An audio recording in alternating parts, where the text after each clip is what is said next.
Kathy and I just got back from Pickinsville, Alabama. That's right there on the Mississippi-Alabama line on the Tennessee-Tom Bigby Waterway. If you haven't ever been there, you guys ought to go. You'd really enjoy it. We always do. In fact, it's out of our top 5, it's probably our number 2, and that would just be next to Gunter Hill down around Montgomery, Alabama. It's just strange that they both end up in Alabama. But to be fair, we haven't traveled to a whole lot of Corps of Engineers. We have been to some in Georgia and been to some in Arkansas and Missouri, but we still like it. It's still our number 2. So anyway, what I was going to tell you guys today is Kathy and I are getting ready to go out west. So to go out west, well, we went in the motorhome on this last trip. This time, we're going in the cargo. So to do that, there's some things that you have to do. One of them is maintenance. And I haven't done the bearing repack in several thousand miles. I don't know for sure, but it's been at least 2 years. And I try to do it every year. I didn't make it last year. But to be fair, we didn't do as much traveling last year as we're going to do this year. So anyway, I'm going to take the wheels off, check the bearings, check the races on them, check the seals, check the brakes, check all of it. Anyway, just to make sure it's good, because we're about to do somewhere between a 4,000 and 5,000 mile trip. So just want to make sure that this is good. I did put new tires on it last trip. So the new tires only got about, I don't know, we went to Florida, so less than 1,000 miles, but probably close to it. So anyway, we don't have to worry about tires, I hope. And yes, for any of you that want to know, my spare has been checked and it does have the proper air in it. All right, so let me get this camera set up on a tripod, and I'm just gonna let you guys watch me do. I'm not gonna bore you with all 4 wheels, they're all the same. But I thought I would show you how I do one wheel. So let me get this set up on a tripod and bring you guys along, let you see how I do it. All right, so the first thing you got to do is jack it up. Now we just put it under the equalizer. Mine also have the tire pressure monitors on. If you don't have that, you ought to look into getting them, because they have saved me at least one time that I know of when a tire was going down. It let me know before it was too late. Anyway, just pry it off there. It's got a little shoulder on it. Just pry them off. Next thing you want to do is you want to take the key out of it. I think these are called cotter pins. I called them Carter pins one time. Got corrected on that.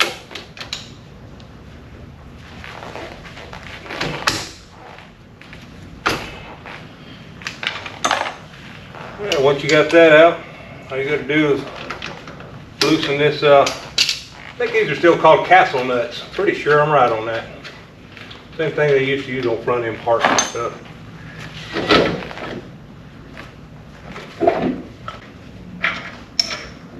Well, there's your washer. That bearing just it wants to stay in there.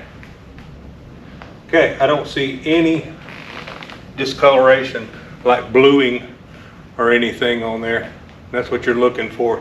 These are nice and clean, still they're really polished, chrome looking. The race in it still looks really good. I don't see any score or anything on it either. So don't see where it's been leaking out of the back either, and that's kind of what you're looking for to make sure the seal wasn't leaking. My brakes don't have any grease or anything on them. So that's all good news. This one looks good. Well, I went and got the right tool. This is a seal puller. That's what you need if you're going to pull the seals out of them. It just hangs under the lip and then uses the other side.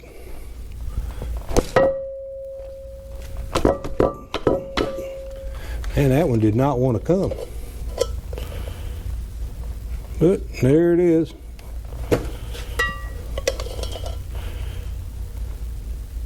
I know how to grease my glove up more than I have to. That one looks good also. I think the bearings are going to be good. Yep, the race looks good. I think we're going to be good. We just need to repack them and put new seals in. So I'm going to take this seal over to the sink and clean it, and then see if I can get the numbers off of it. I have an extra bearing kit and seal that I keep in the truck just in case you had an emergency somewhere and lost a bearing and needed to get it off the road. So I do know it's a Dexter, and I ordered it from them before. I just couldn't remember exactly what seal it was, but now that I have the seal, I can go order them. So that's what I'm going to do, and then when the seals come in, I will come back and finish recording this and show you guys how to pack the bearings and how to put it back on, how to set the tension on it. But anyway, for now, I'm going to find new seals. All right, I think what I left you guys the other day was I had to go get seals, and I did. Well, kind of. Anyway, got brand new ones. Same numbers, same brand, just got a different date code stamped on them. But I got these from E-Trailer. E-Trailer is so easy to buy stuff from, and we are not affiliated with them, not sponsored by them. But I use E-Trailer. They are just so easy. Their staff there, they know their stuff. All I had to do was call up and tell them I had Dexter axles, 5,200 pounds, and he asked me which seal did I need, and he actually gave me the number. I didn't give him the number, but I told him that was correct, and he even had me measure it just to make sure, even though it had the same number. So anyway, can't say enough about E-Trailer, but if you need something, man, call them up. Super easy. They don't try to hurry you up off the phone. They don't try to pressure you into buying nothing. Just super good people to work with. Anyway, I got 4 of them, so let me get this turned around. I'm going to show you how I repack bearings. There's a couple of ways to do them. I'll show you both, but there's an easy way and a hard way. I like to do it the easy way, but if you don't have the tools, I'll show you how to do it what I call the hard way. A mechanic's been doing it for years. I just use what's called an easy pack. You do it with a grease gun, but I'll show you how to do it from the palm of your hand. I don't know what they call that method. My dad used to just tell me that's how you pack bearings, and that's how I learned how to do it. But anyway, I'm going to show you both. So let me get this over here, and I'll be right with you. All right, so I've got brake parts cleaner. That's what we'll clean the drum up with. And then I use high temp grease. It's what you use in like front rotors where you have disc brakes that get hot. I just use that. It works fine. Now this is what they call an easy pack. It's real simple. Grease gun goes on the end of it. Got a little hole right here.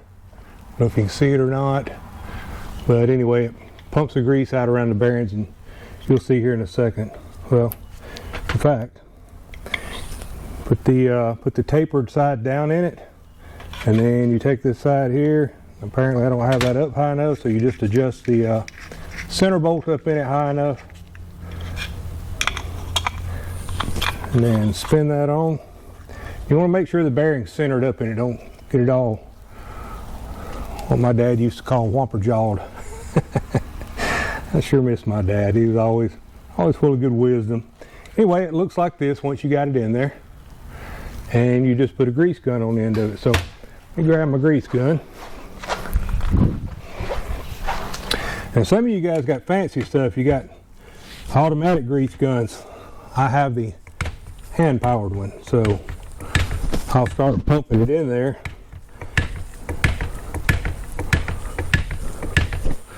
And we'll check here every once in a while, see how much grease I got poured off, or if it just starts falling out, then I know it's enough. No, not yet.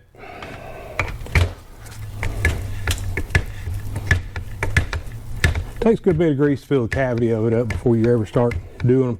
And each time you get done, clean this thing up real good. Get the old grease off of it and the grime, because it'll have contaminants in it, which will require you to have to use a little more grease on the first one.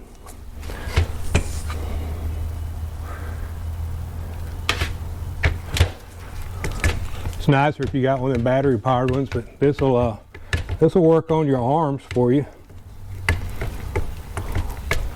Well, and that's the way it works. You run out of grease when you start this. But you can see it is starting to push out of it. So let me get a new cylinder in here. As I said, right before I ran out of grease, the old grease was starting to pump out of it. So we're at the point now where it'll start coming out pretty quick. You see, now it's nice grease coming nice back out of there. It's good and clean. Be good for a long time. All right, so that's how you repack a bearing the fast way. So once you got that done, you just screw the piece back off of it. That was nice and packed all the way through. So we'll be good to go on that one. I don't clean a lot of the grease off. I leave them pretty greased up because I want to use them to help grease the axle when I put them back in. All right. So what you're looking for here is to make sure you don't have any kind of bluing on those. Make sure you don't see any pitting, no debris. I'm putting debris on it with my hands, but I'm really just looking for pitting and make sure there's no discoloration. And that one looks fine. In fact, there's probably 10,000, 15,000 miles on these bearings now, and I don't see any discoloration on them, so that's really good. All right, we'll set that one to the side and let it dry. And then I'll show you how we pack it. To do this the hard way, or the hard method, is you just get you a little bit of grease, put it in the palm of your hand, and you start just pulling it around. And you can see it starts pushing up into the bearing. Well, you just keep doing that all the way around.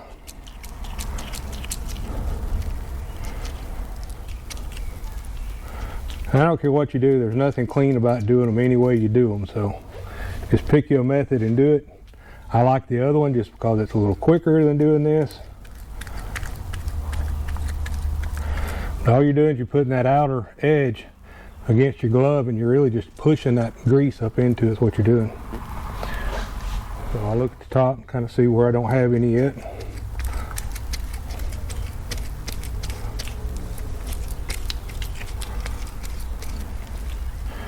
You can see it pushes through good. What you're looking for, you're just looking to get enough of that on there to make sure it's actually pushing out and it's filling the bearing cavities up completely. And then once I feel like I've got it done,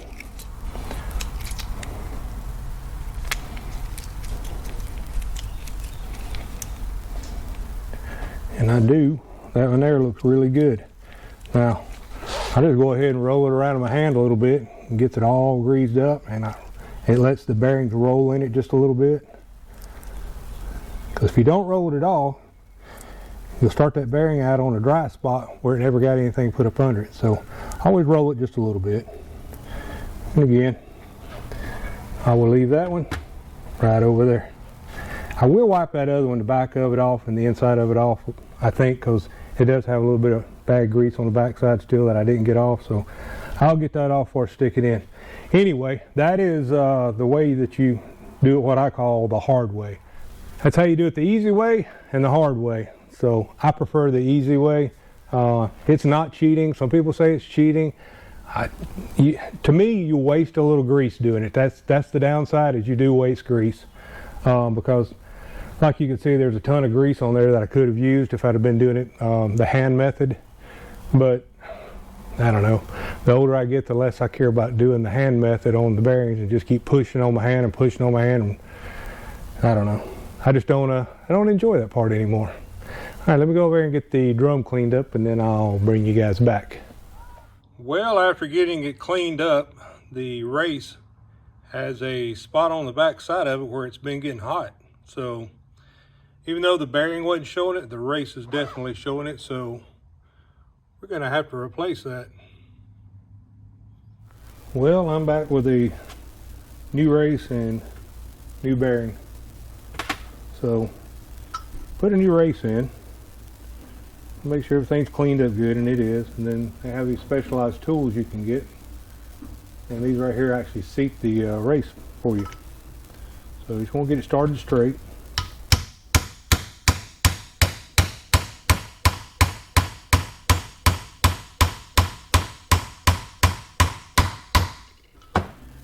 You run it down till you hear the tone change.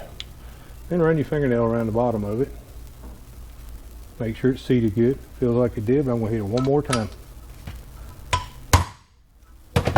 Yep, sounds seated. Alright, that's how you do it. Now I'm going to have to repack this bearing. Not going to bore you guys with showing you how to do that again, but anyway, I'm going to repack this one before I put it in. And that one's going away. Alright, so the way I like to do it is I always just get me a handful of grease and stick it up inside the hub.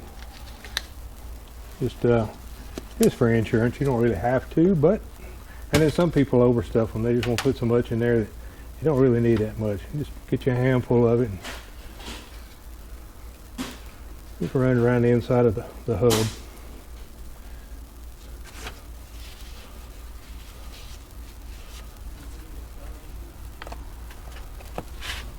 Then take your bearing, put your bearing back in.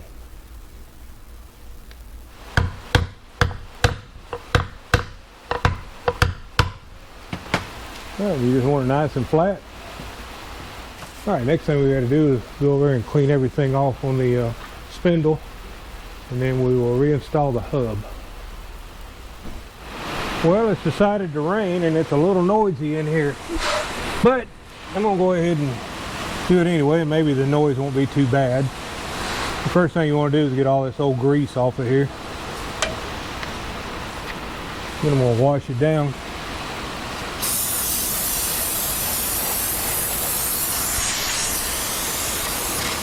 I don't have any grease on the brakes, so that's great. That means my seals haven't been leaking. Alright, I also roughed mine up a little bit.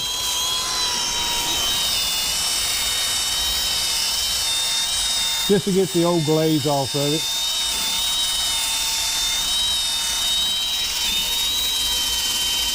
And this is just a scuffing pad that I'm using. And that just gets anything that was on there off. Gives me a nice fresh brake shoe. And they actually look really good. They've still got a lot of life left in them, so that's good. Alright, wipe everything down one more time. And I'm going to put this hub back on. Always put a little bit on the spindle too.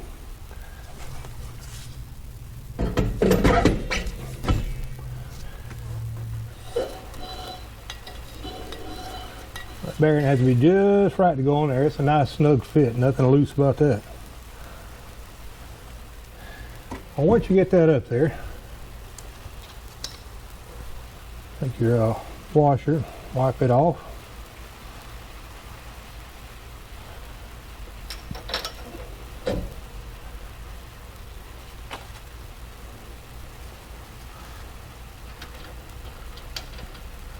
Put the castle nut back on.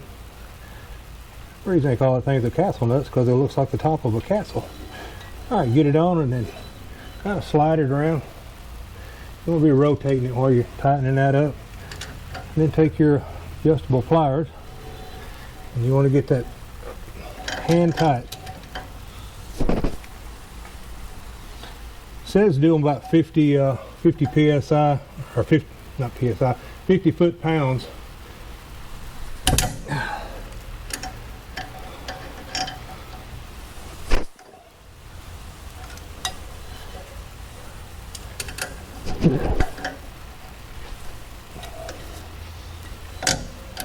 Once you've done the preset on, you loosen it back up, bring it back up till it's tight.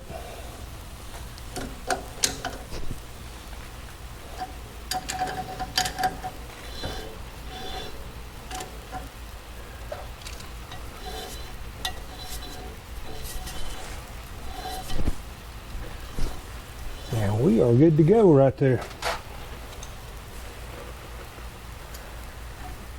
It should come up right on your castle nut. If you got the preload right on it, it'll line back up for you to put the cotter pin in it.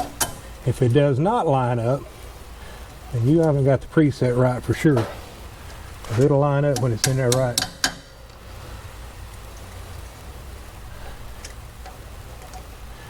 And I always take those and I just bend them back.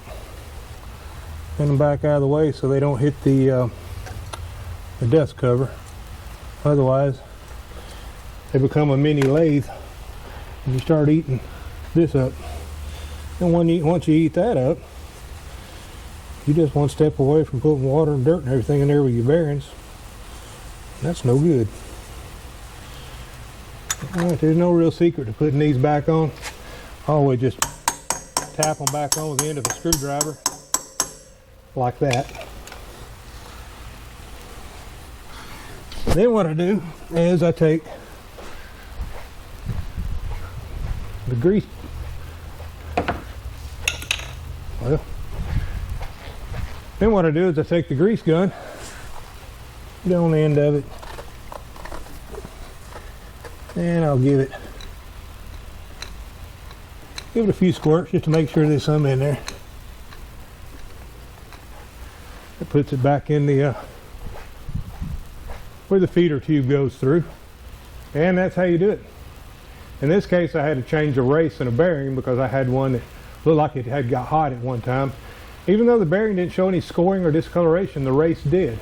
So anyway, I went ahead and changed it out and put a new seal on it, repacked everything, scuffed up the shoes on it and the drum, just to get the glaze off and any rust and that kind of stuff that might have been in there. Just gives it a good solid surface to adjust it back to have good brakes. You don't have to do it, I just do it. All right, I hope this helped someone out that's not sure how to do this. Just be careful as you go, take your time. This is not a marathon. You want to make sure you're taking your time and you're cleaning everything, because impurities is what's ultimately going to chew the bearings and races up and cause you to have some kind of catastrophic failure. So just take your time. It takes me about an hour a wheel because I just don't get in a hurry. I clean them really good. I let it dry. If I have to use water on it, like I wash them out in the shop sink, then I'll take an air compressor, blow everything out, give it time to dry real good, and then I clean it with brake sparks cleaner again, let it dry, clean it up real good, and then I start back. Now that's maybe overkill, it's just me. I just like to make sure it's clean, that way I know I'm going to get a lot of good service and mileage out of it. Alright, I hope you guys have enjoyed this. If you made it this far through, thanks for watching. If you made it this far through, I don't know, maybe you're subscribed and maybe you're not. If you're not, consider subscribing. It helps me out. Give me the thumbs up, hit the like button. I did that last part without gloves on, and I made this whole thing with gloves on. Now I gotta go clean my hands.